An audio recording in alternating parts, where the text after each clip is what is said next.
You're watching Pulse, and this is episode 92. Time for some Diablo news.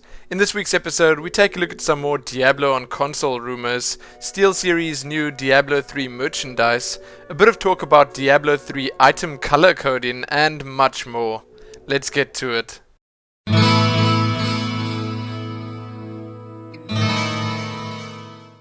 All of you watching probably know that E3 is happening right now in Los Angeles. Yes, the biggest gaming and entertainment expo in the world.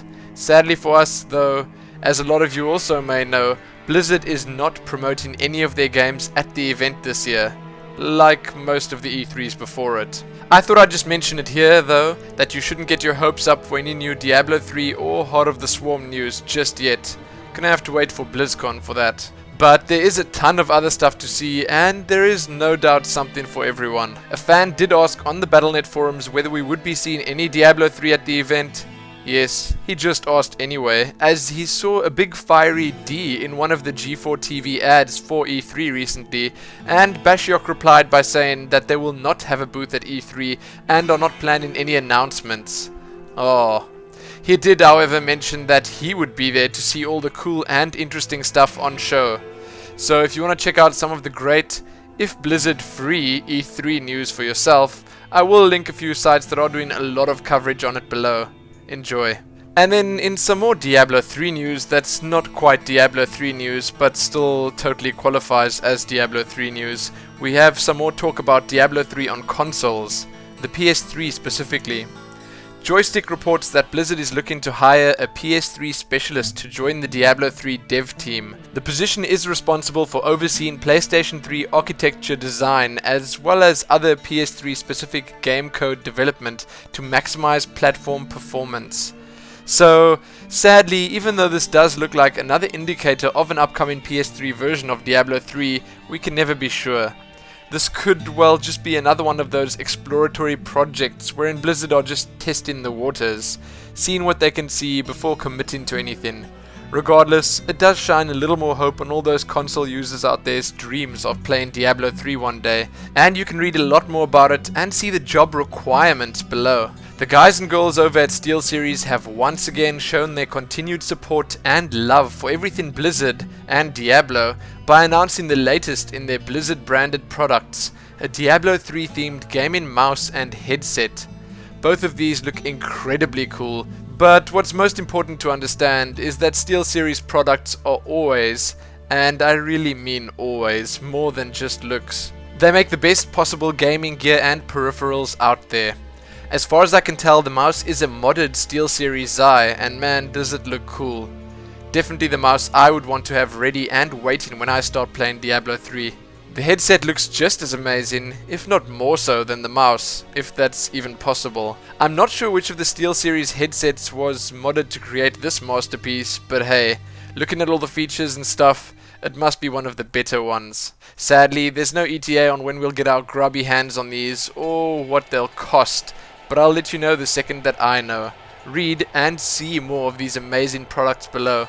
Next we have a small, and I really do mean slightly small, piece on Diablo 3 item color coding. Sure, it has been discussed many times before, but a fan recently resurrected the conversation, basically just asking whether he had all the right information about the color codes. The information he had did sound about right to me, but there was apparently one small mistake. The list the fan presented was the following: runes are purple, legendary items are orange, rare items yellow, set items are green, quest and lore items are also green, but these are not equipable in Diablo 3, magical items are blue, normal items are white, and junk items are grey. What was wrong with that then?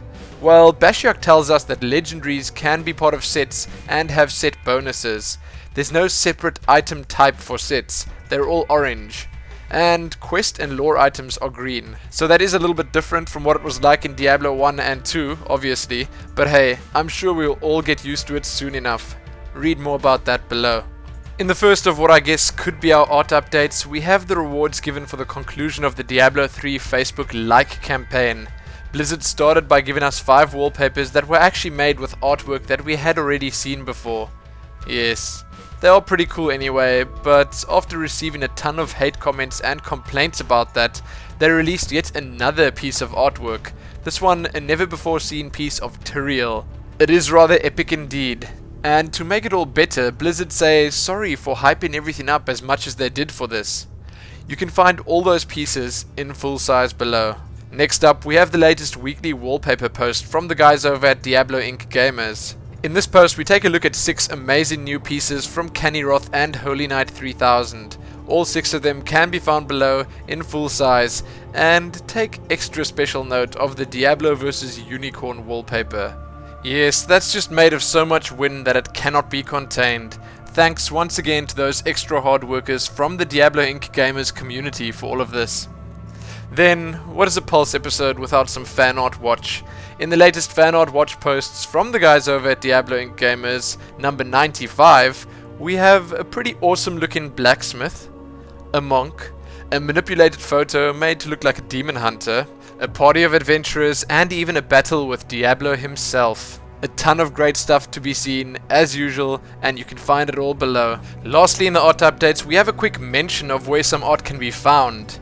In the May issue of Imagine FX magazine, there's a new and incredibly detailed piece of artwork featuring the Demon Hunter looking as badass as ever. There's also just a quick mention in there that there is in fact a Diablo 3 art book being planned, that one would guess or assume would be included in the collector's edition of the game. Looks and sounds good to me.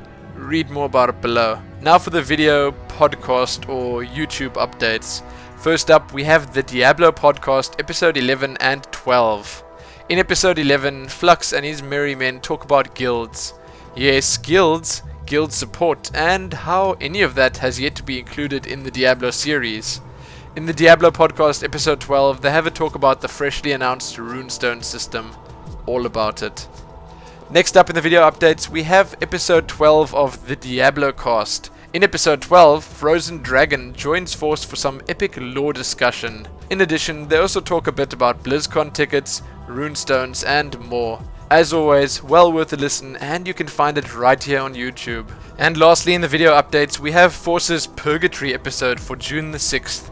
Although this one was a little rushed and only clocks in at 4.5 minutes, there is still some interesting news about Diablo 3 on the PS3, Mercablo, and more. Check it out if you're keen and enjoy. With that done, let's head on over to the Diablo 3 Smalls. In the Smalls this week, over at Diablo Inc. Gamers, you can check out the Dark Library number 40, a gallery of screenshots from the Followers trailer, an interesting post titled Mac Games, more than just Blizzard these days. And yes, that's definitely true. You can read a little bit more about Mercablo, and then over at Diablo Fans, you can check out the Diablo Chronicles Enemies in Combat, and there's a poll up about your preferable rune effects. Sadly, that is all I have for you this week. I know, a little less than usual, but hey, things are slow. The calm before the storm, perhaps? Could be. So as always, keep checking back here for more, but most importantly, happy epic Steel Series loot.